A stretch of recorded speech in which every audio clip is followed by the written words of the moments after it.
Hey AP Psych students, it's Megan here with Fiveable tonight to review with you guys Personality Part 1. So basically tonight we're covering all to do with Freud and like the psychoanalytic perspective. Prior to getting started, just a cool heads up. Next week, we have a very special session. I'm going to be gone. I have parent-teacher conferences that I have to be at. And so we are going to have a Psych Student AMA, which means Ask Me Anything. So you can talk to some former AP Psych students and ask them any questions you have about the AP test or FRQ writing or just really anything, even content related. They'll probably be able to help you with that. So next week is going to be exciting for that going on. Bella looks like she's hosting it, so that will be exciting. Hopefully that goes well, and I will see you guys then in 2 weeks when we cover Personality Part 2, which will cover basically everything but Freud, and then we'll start in the Abnormal Psych unit on March 19th. As always, we're here every Tuesday at 8 p.m. And if you ever want to go back and watch any of the previous sessions, if you feel like you need to review development or bio, you can always subscribe to Fiveable Plus, and that gives you access to all of our previous content as well. Couple other things before we get started. You have the Ask a Question tab there at the bottom of your screen. If you have any sort of content related or anything really that we're talking about sort of question, you can throw it in there and it sends me a little notification telling me that there's a question. If you put it in the chat, I might see it, I might not. Sometimes I get distracted by the chat, but I try to kind of focus on the slides and things like that. So, as I said, tonight we're reviewing personality, and this unit as a whole focuses on how our personalities develop over time. And so there's different perspectives of if we're born with a certain personality or if it changes over time. The different perspectives and their approaches to personality, and then the ways that we assess traits and characteristics that have to do with personality. So this unit is about 5 to 7% of the AP exam. So it's like a medium unit. It's not a big unit. It's not a small unit. So we'll spend 2 weeks on it. And then today, like I said, we're going to particularly focus on the psychoanalytic perspective and Freud and a couple other psychologists. So to start with, we need a working definition of personality. And so our textbook defines personality as a person's characteristic pattern of thinking, feeling, and acting. So that would be like if I asked your best friend to describe you and they started listing traits of yours like creative or extroverted or compassionate, things like that. Those are traits that make up your personality. Remember, we just left the motivation and emotion unit, and so I want to draw a clear distinction there between emotion and personality. I could be a really positive person most of the time, really optimistic, really outgoing, but I could have a bad day. That doesn't mean that my personality has changed. That deals more with my emotion. So emotion deals with kind of our day-to-day fluctuations, but our personality is like our enduring traits and characteristics that are pretty much lifelong in nature. So just kind of be able to differentiate between those two ideas. And so Freud is going to be a big guy in this unit. You don't necessarily need to know all of his background, but just to give you an idea of how he got to where he is and why he's studying the things that he does, basically he specialized in treating nervous disorders. So think things like anxiety, phobias, stuff like that. And so he would sometimes find that there was no seemingly biological reason why people had these nervous disorders. And so he was looking beyond biology and wanted to believe that there was something else causing people to have phobias, anxieties, those sorts of things. And so what he believed was that basically in our unconscious, we had kind of like hidden traumas or hidden conflicts that then cause us to act in certain ways or display these sorts of nervous or anxious-ridden behaviors. And so what Freud first is this idea of a free association test. And so in my class, we talk a little bit about what is free association. Well, I would have you sit in a chair, you'd relax, kind of clear your mind. I might turn the lights out and make it really calm and really peaceful. And then I would just read you a list of random words. And so, for example, I might say woman, I might say house, and you're going to write down the first word that pops into your mind, no matter how embarrassing or how trivial it is, even if it doesn't make sense. If the word is woman and you said cat, it's okay if it doesn't make sense. You'd still write it down. And so I'd go through this whole list of words with you. And then as your therapist, I would basically help you interpret that list. What is the secret meaning behind these words? What does it tell me about your unconscious thoughts? Those things that are buried deep down beside you.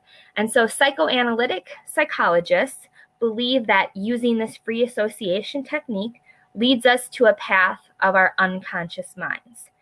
Basically, we could use this to relieve and retrieve and release painful memories. So I might be able to help you understand that if I said the word mom and you said angry was your word, I might have to interpret that as your therapist as there's some unresolved issue between you and your mother, and that's the root of your problems and your anxieties, and then we can deal with that once we've brought it to the surface. And so Freud and his followers believe that most things in the mind are actually hidden, right? There's only a small amount that's actually like conscious thought, and the rest of it's kind of repressed or hidden below our awareness. And so this free association test helps us get there. Free association, though, is pretty problematic today. We still might use it, but the problem is it's really open to psychologists' interpretation.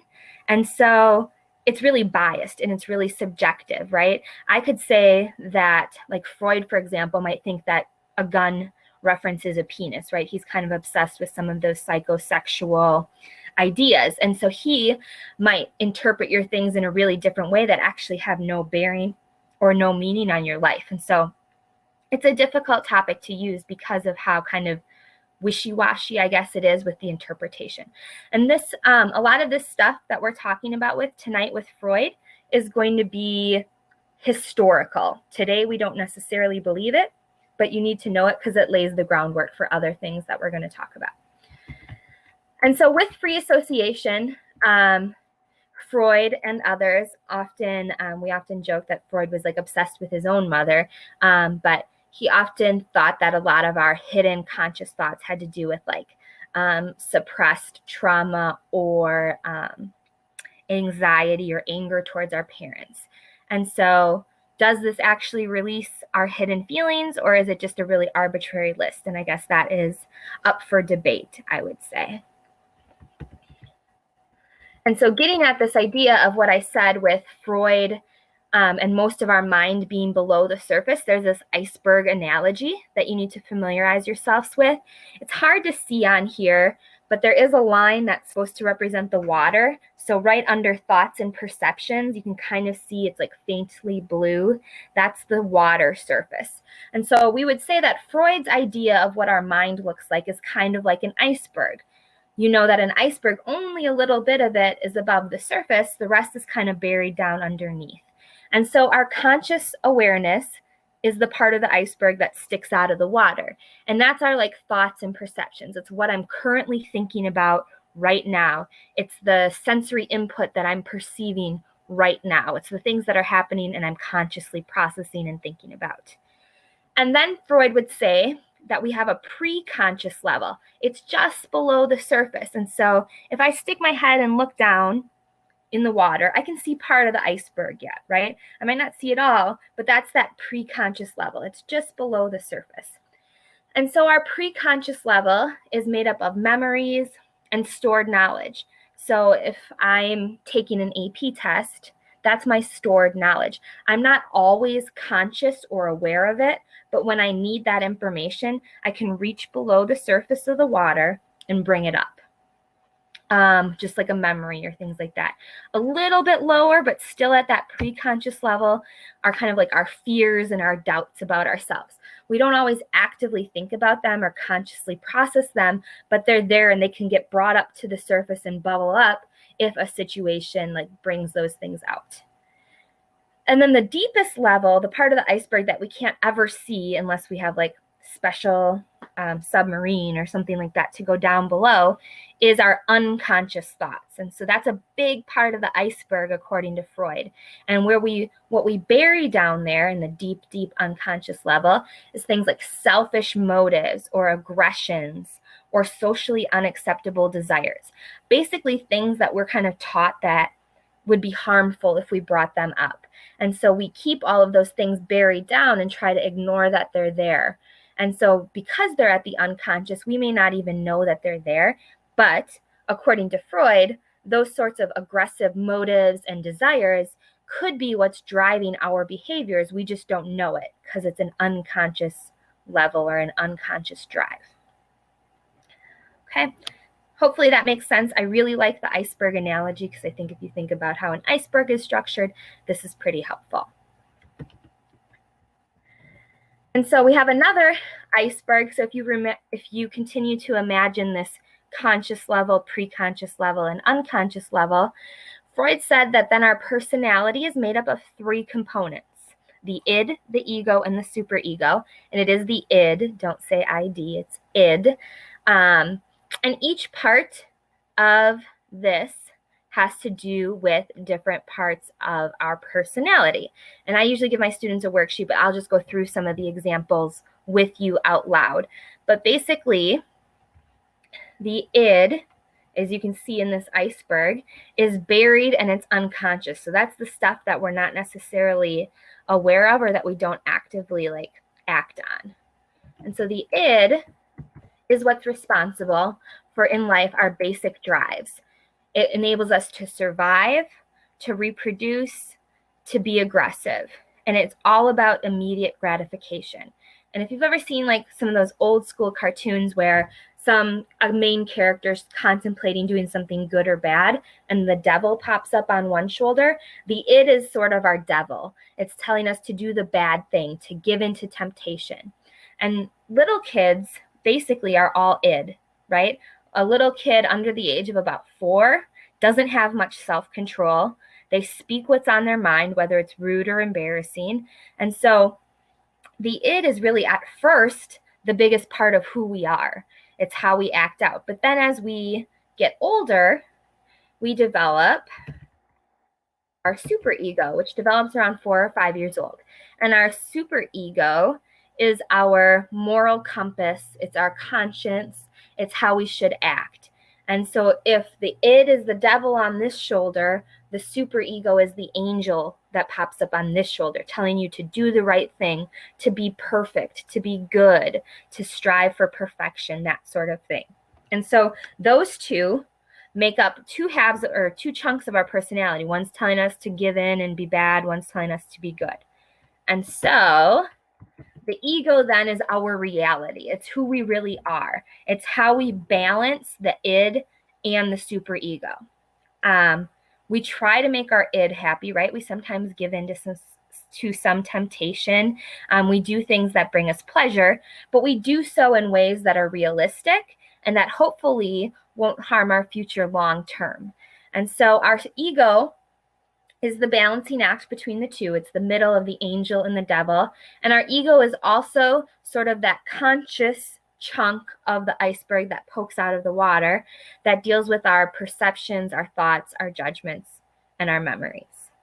So hopefully that makes sense. Those are the three components then of how we are, who we are, and kind of how we act. And some of us give in a little bit more to the id, right? People who break the law or do a lot of bad things probably have a really strong id, a really strong devil on their shoulder telling them to do bad things. And some people we might call like a goody two-shoes, right? Who always do the right thing and always are, perfect and follow every single rule and make sure everyone else follows all the rules. They might have a strong superego. And so we're all a little bit different in how we balance the superego and the id, and that makes us all different. That's why we have different personalities. So here's just another example. If the AP test is coming up in a few weeks and it's really sunny outside, your id might say, don't study for the AP test. It's 70 degrees outside. It's sunny. Go out and play with your friends. The superego, on the other hand, will be like, no, you need to study. The AP test is only four weeks away. Stay inside all day, shut the blinds, and focus. And so your ego, what you actually do, your reality, kind of forms a compromise. And it says, maybe if I study for 2 hours, then I can go outside for an hour and hang out with my friends. So it's that balancing act. It's finding that middle ground to make both the id and the superego happy in general. All right. So the next stage here, or part of how we develop then our id and our ego, basically Freud would say that we go through psychosexual stages of development. And Freud, this is kind of weird stuff, I think, when we think about it today. But back in the day, this was very, I mean, Freud was like one of the, most important psychologists. So this stuff was taken pretty seriously. So we have to learn about it. So basically, Freud believed that our personality developed when we were young. We know today that development is lifelong, and so we continue to grow and change. But back then, Freud said it happens in childhood and then it's done. And so Freud would say that how we develop our personalities and learn to balance our id and our superego is through these pleasure-seeking energies that are found in various erogenous zones. And so as little kids, as we pass through these stages, that's how we learn to like balance our energies with the id and the superego, etc., onward. And so first, you need to know the stages. They're oral, anal, phallic, latency, and genital. And so my little mnemonic device to help you remember the order that they go in, because the order is important, is only awesome people learn guitar. I mean, it really has no meaning. You can make up any sentence. That's the sentence that I made up, and it seems to work well for my students. So we'll talk a little bit about each stage. So the oral stage happens about 0 to 18 months. The age range you kind of need to know, but I would never see a question on an AP test that says like, how old is someone in the oral stage of development? It might give you an age range, which might help you answer the question, but I highly doubt I would see just an age range question. So knowing it would be helpful, but not probably like imperative to answering the question. And so Freud would say that at the oral stage of development, little babies 0 to 18 months old, their pleasure center is in their mouth, which makes sense, right? Little kids eat and that's about it, right? And so they derive their pleasure from like sucking on the bottle and getting their nutrition. And so sucking, biting, chewing, those are all oral things that babies derive their pleasure from. And then Freud would say that if there's some sort of problem in this stage of development, let's say a child suffers neglect and they don't form a proper attachment with their parents. Later on, we might see that person have an oral fixation, and we might see that manifest through someone who smokes cigarettes all the time. And so having that oral fixation is giving them that pleasure that maybe they didn't receive as a young child. And so it's a way for them to kind of like revert back to that stage of development and like fixate on it, basically. The next stage of development is the anal stage, and this is when the pleasure center for young children focuses on bowel and bladder elimination and coping with control. And that kind of makes sense because this is the age when babies start to be potty trained, right? To go to the bathroom on the toilet. They learn to hold it and not just go in their diaper whenever they want to. And so it's really about that control and learning to control their own bodies and have that sort of autonomy develop. So Freud would say in this stage of development, if something goes wrong, neglect, abuse, trauma, whatever, a person might be, I don't know if you've heard the phrase anal retentive before, but someone who's anal retentive is like really picky and everything has to be perfectly clean and perfectly in order. And that gets back to this idea of control. And so the way that they feel like they can control their life is through cleanliness and order and pickiness. And so people who are anal retentive, Freud would argue, had something sort of happen in their anal stage of development that makes them revert back for that control. The phallic stage of development is when the pleasure zone is the genitals. And this is when, I don't know how many of you either babysit little kids or have little siblings, but if you've ever been around a kid who's like 3 to 6, they got their hands in their pants a lot, right? Because they've like discovered their genitals a little bit. And so, I have a little sibling who we were always like, get your hands out of your pants. You have to keep telling them that over and over again because they just don't understand. And so Freud would argue that what happens at this stage, and again, this is Freud, so it seems a little weird to us, but we still need to learn it, is that at this stage, young children start to cope with kind of quote unquote incestuous feelings towards their opposite sex parents. So little boys develop like feelings towards their mother, and we would call that an Oedipus complex. And so Freud, if you know like the Greek, I think it's a Greek myth, I believe, Oedipus falls in love with his mother, et cetera, et cetera. And so Freud would say little boys develop this when they enter the phallic stage, and it kind of helps them like learn and cope with what those feelings and what their genitals do and things like that. And so children at that age may also like dislike their same-sex parents. So a little boy might get jealous of his dad because he feels like he's competing with his dad for his mom's attention. The opposite way, a little girl with her dad is called an Electra complex. And so you do need to know both Oedipus and Electra complex because that's sort of not a disorder, but like just a term that goes with these things. Then children would enter a latency stage where there's dormant sexual feelings. Basically, just nothing's happening at this point. And then we enter the genital stage is when we basically become sexually mature and develop appropriate sexual interests. And so some of the problems with this is like with the phallic stage, Freud doesn't account for like same-sex attraction and things like that. His theories don't really take those things into account. So that's one kind of problematic part of this, not to mention just some of the other things that we think are a little weird or gross. But again, historical, you still need to know them for the AP test. If you don't have any questions about that, the second to last thing I'm going to cover is defense mechanisms. And I'm just going to go through each one and give you a short example of each so that you have like one to study off of. So Freud would say that as our personality develops, we have our id and our superego, that our ego, our reality principle, fears losing control of that war between the devil and the angel.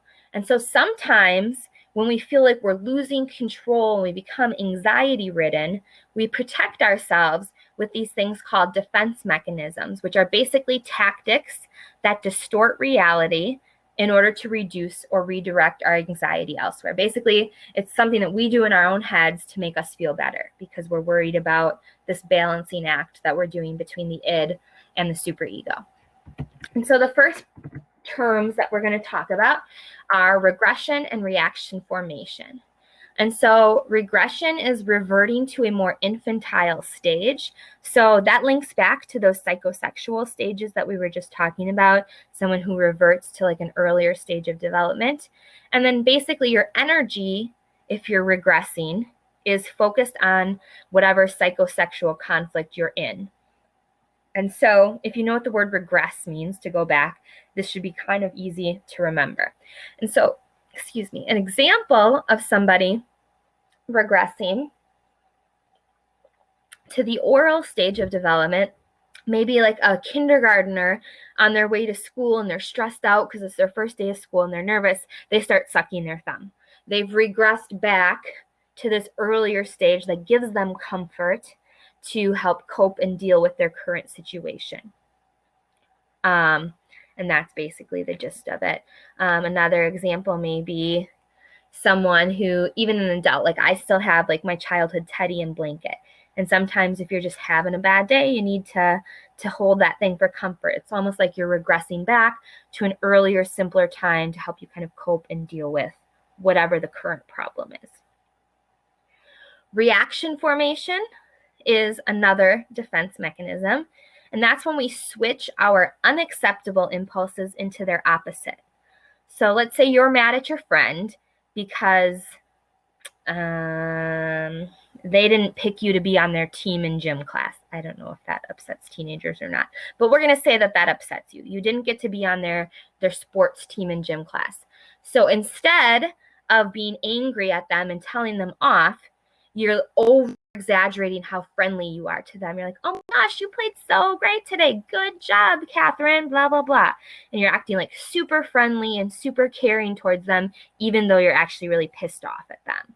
And so that's reaction formation.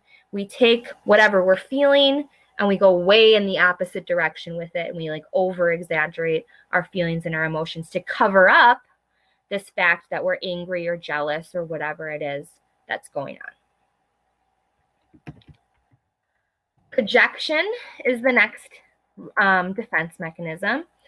This is when we disguise our own impulses by attributing them to others.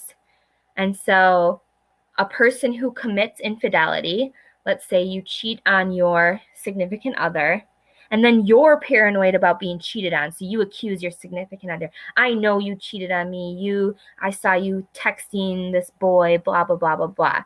Even though you were the one that cheated, you become paranoid about it. And so you project those feelings of cheating on somebody else. That's what projection is.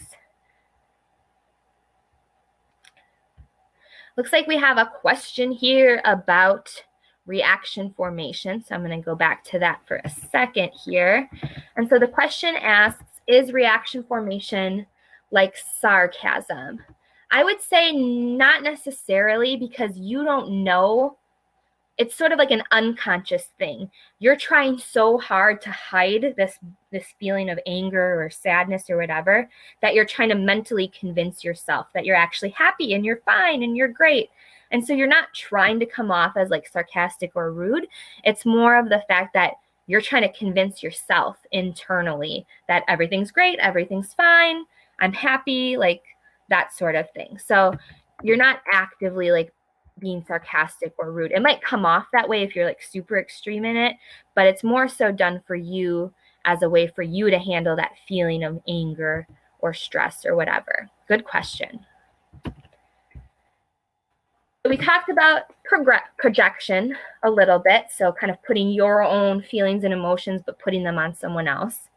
And then there's rationalization. This one's fairly easy, I think, because when you rationalize something, I think we all kind of know what that means. But basically, we just self-justify or explain something while ignoring the real reasoning behind it. So let's say you drink a lot with your friends, and your rationalization for that is, I only drink with my friends to be social, like I'm just hanging out and having a good time, when in reality you're drinking a lot because you have a drinking problem. But you're rationalizing that behavior as being social and cool and hanging out with your friends. And so again, it's to yourself. You're like getting rid of that like conflict internally by telling yourself that, oh, it's not a problem. I don't have an alcohol problem. I'm just being social. And so in your own head, you're like justifying what's happening. Then we have displacement. Oh, we have another question. Displacement versus projection. We will talk about that right now. So displacement is when we shift our impulses, whether they're sexual or aggressive, towards a more acceptable or less threatening target. And so an example of this is if I'm mad at my mom and I'm screaming at her and then I walk away and I slam the door. I'm not mad at the door, but I'm putting that aggressive impulse of like, oh, I just want to hit her, but I hit the door instead. So I've displaced my anger onto this object. Or another example might be you just had a fight with your friend and you walk through the door and your mom asks you to clean your room. And so you start yelling at your mom. You're displacing that anger. You're not mad at your mom. She just asked you to clean your room. You're actually mad at your friend. But maybe you felt like you couldn't deal with whatever was going on with your friend. So you've displaced or shifted that anger towards your mother or whatever. So basically you're shifting it to something else.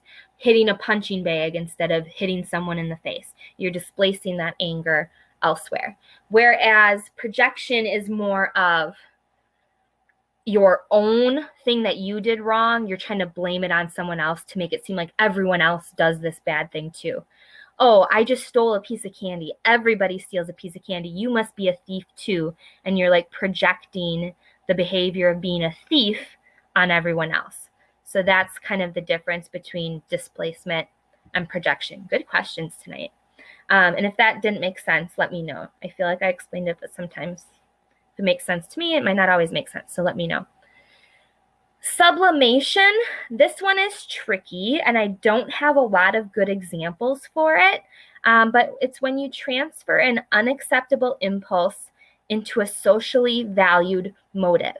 So let's say, and this is extreme, but I want to like cut open bodies and look inside them because that sort of thing fascinates me and it interests me. I could be a serial killer. Maybe I really want to hurt people and do that. Or I could become a surgeon and do this socially acceptable thing of helping people by cutting open their bodies and looking inside them. And I'm certainly not saying that surgeons have that vibe, but that would be an example, right? You can't, there's no like socially acceptable way to want to cut somebody open and look inside them unless you're a surgeon. Another example might be someone who's really like cutthroat and competitive. Those are traits that we probably don't like to see necessarily, but that might make you a really good CEO of a company because you're not caring if you're hurting people's feelings and what you have to do to make the most money for your company and get to the top. So you're taking those traits of like being kind of cutthroat that we might not appreciate or we might frown upon, and you're using them in a way that's deemed more socially acceptable. Those are really the only two good examples I can think of off the top of my head for sublimation. And then the last two, denial, I think is pretty straightforward. You just refuse to believe what's real. It's like, nope, not happening, don't care, don't believe it. I could show you a text message that says that your partner is cheating on you and it like proves it. And you're like, nope, that's not real, that didn't happen, you're making that up. And so even in the face of proof, you're denying the existence of something to protect yourself. Again, it's that idea of something that would be too painful or too stressful to deal with. We use these defense mechanisms to hide them and deal with them. And then the last is repression, which is just burying, which means like not remembering, traumatic or painful events. So maybe as a child, you witnessed a hostage situation in a bank and it was scary and traumatic. And as an adult, somebody asks you about that. Oh, didn't you see the hostage situation in '92? And you're like, no, I don't remember that. And so Freud would say that we repress sometimes traumatic or painful experiences deep down into our unconscious where we don't even remember them or know that they happen. And we do that to protect ourselves from these sorts of things. So those are the defense mechanisms. And so basically, we've learned a big amount of Freud's theories. We're going to talk a little bit more about new Freudian psychologists, but we're going to wrap up Freud right now. And so do we care about Freud today? We said that some of his theories seem a little weird, some of them are outdated. And so today's research really contradicts a lot of what Freud says. And so he's important in the historical context, but not necessarily, we wouldn't take his word as truth today. One big difference, like I mentioned earlier, is that development is lifelong, not just in your childhood. And Freud was really adamant that our development ended in childhood. Another problem is that his techniques may have created false memories. Basically, when you are doing like free association or other techniques like that, and your psychologist is telling you, oh, this definitely means that you were abused as a child or that this traumatic thing happened to you, especially if you're in a vulnerable psychological state, that actually could create false memories in your brain, which are traumatic, even if you hadn't actually experienced them. So that's not a good thing. And then most psychologists today would say that repression is a pretty rare thing. It's not like we see it very often, and it would only be in response to a really terrible trauma. But Freud would say, oh, we're all repressing tons of memories and tons of trauma. And that's just not true. And so today we would say that that's much more rare than what Freud would say. So again, he's important for the historical context. He lays the groundwork for a lot of our study of psychology, but some of his ideas today just don't mesh with what we know currently. And so The last thing we have to talk about tonight is just a few of his contemporaries, Neo-Freudian psychologists, which means new Freudian psychologists, who worked with Freud or worked under Freud and then took his ideas and built on them. And so Neo-Freudian psychologists differ from Freud in a few ways. First, there's more emphasis on the conscious mind. Freud was all about that, like, bottom of the iceberg, all about the unconscious. And while today we would agree that that's still important, we put a lot more emphasis on what's actually happening above the surface, and that's important. And we see a lot less of an emphasis with Neo-Freudians on sex and aggression, which I think makes us all a little more comfortable talking about some of these theories. So we'll see a little bit less of that with these psychologists. We're just going to cover three big names, mostly the name and then the big thing that you should associate with them. So the first big psychologist, he's also psychoanalytic, but a contemporary of Freud, is Alfred Adler. And so Adler would say that childhood social experiences, not the sexual tensions that Freud talked about, are what form our personality. And so it's how we relate to others, how we, develop friendships and family relationships and things like that. That's how we develop our personality. So it's quite a bit different than Freud's theory. And the big thing that you need to know about Alfred Adler is that he comes up with this idea of the inferiority complex. And he would say that a lot of what drives our behavior and creates our personality is our fear of being like inadequate or being inferior to someone. And so our behavior is driven by our efforts to conquer those feelings, to feel not inferior, to feel successful, to feel valued, to feel all of those sorts of things. That's what Adler would say drives us and who we are. So if you ever see anything about inferiority complex, it's almost certainly referring to Alfred Adler's work and research. So that's kind of the big name you need to know there. The next person, Karen Horney, she's also someone who studied Freud's techniques and changed some things. And so she would say that our childhood anxieties, our childhood tensions, result from a sense of helplessness, which causes our need for love and security as adults. So she would say that the more anxiety that we experience in childhood, the more uncertainty, the more unknown, the more in adulthood we seek those sorts of things of love and security. Another way that she differed from Freud, so Freud had this thing with women. He thought that women had weak superegos. So basically, he felt like women were really driven by their id. And so we could really, if we wanted to psychoanalyze Freud, I think we could come up with some interesting things. But basically, he thought women didn't have good superegos, and so we were just driven by our desires and our selfishness and things like that. He also thought that women had what's called penis envy. Basically, we were just jealous of guys because the penis is powerful and gives men their standing in the world and gives men their power. And so therefore, all women were kind of jealous of men, which is a pretty sexist attitude, obviously. So she disagreed with Freud in those regards. And then the last person is Carl Jung. Jung, I don't say it very well without the kind of German, I think, tone that it needs. But the big thing that you need to know about Carl is his belief in the collective unconscious. And basically what that means is that he thinks that there's some sort of hidden unconsciousness, not just with me, but I share it with you and you and you, and we all share this general unconscious together. And he says his reasoning for believing this is that we have universal experiences as a species. We all are born, we all die, but in between, there's still these universal things that happen.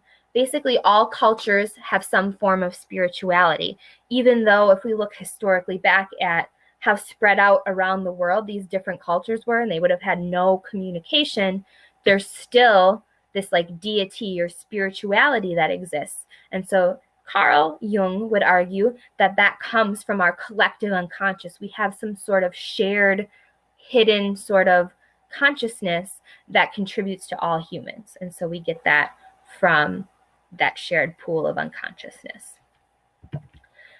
All right, so I have some practice questions, just 5 of them tonight. It's in the polls, and it just says question 1, question 2, 3, 4, and 5. So just go along. I'll give you like 30 seconds to answer each one, and then we'll talk about the answers a little bit. So question 1, so you'll go into the poll at the bottom of your screen, and you'll just choose A, B, C, D, or E. So Susie bought a used high-mileage car because it was all she could afford. Attempting to justify her purchase, she raves to her friends about the car's attractiveness, its good acceleration, and its stereo. According to Freud, Susie is using the defense mechanism of, so in the polls, choose A, B, C, D, or E. I'll give you like 30 seconds and then we'll talk through it.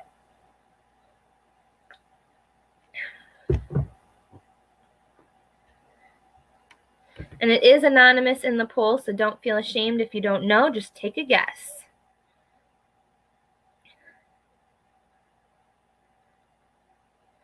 Good, so looks like we've got everyone putting C for this one so far, and that is the correct answer. It's rationalization. She can't afford a better car, so to make herself feel better, she's like, oh, it's got a great stereo, it looks nice. You know, she's rationalizing. The reality is she couldn't afford anything else, so that's what she has to deal with. All right, I deleted that question. Question 2 should now be up in the poll. Question 2 says, of the following, who would be most interested in the fact that many cultures share stories containing a hero character, such as King Arthur of Great Britain, I don't know how to say that name, of the Aztecs, and Hercules of the ancient Greeks? Quetzalcoatl, I think, but I could definitely be butchering that. So who would be most interested to learn this fact? Who is this most relevant to? Like 10 more seconds.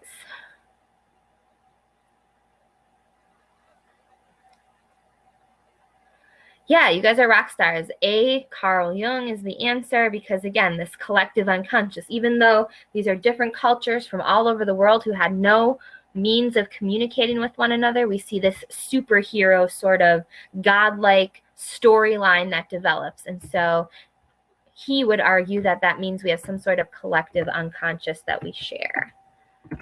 3, when 16-year-old Hazel received a large inheritance from her grandfather, he was tempted to purchase an expensive new car. He decided instead to spend no money now and deposit all of it into a savings account for his college education.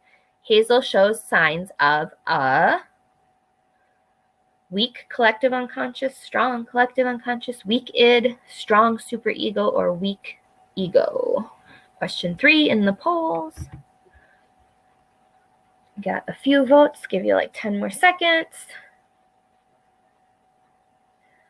Yep, you guys are getting it right too. Strong superego, because he's not even going to spend a tiny little bit of that money. His superego is telling him you have to save, save, save, save, save. And so he saves every penny of that inheritance. He does the really good, really perfect thing. And so his superego must be really strong. Question 4, let me delete this last one because it's still in there. 2-year-old Damien frequently refuses to obey his parents because he derives immense pleasure from demonstrating his independence from their control. Freud would have suggested that Damien is going through the blank stage of development.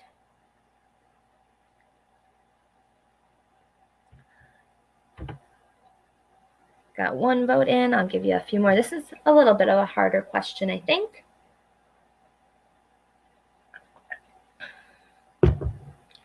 Like 10 more seconds.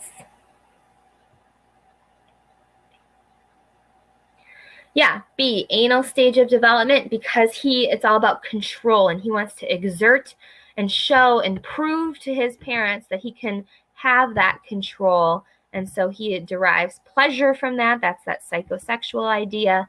Yeah, so those are some of those keywords that are helping you out. Lastly, when Mr. Gomez was going through a difficult divorce, he tended to create unnecessarily difficult tests and gave his students low grades.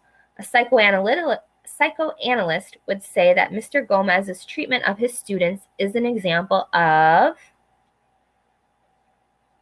Which of those defense mechanisms best describes Mr. Gomez?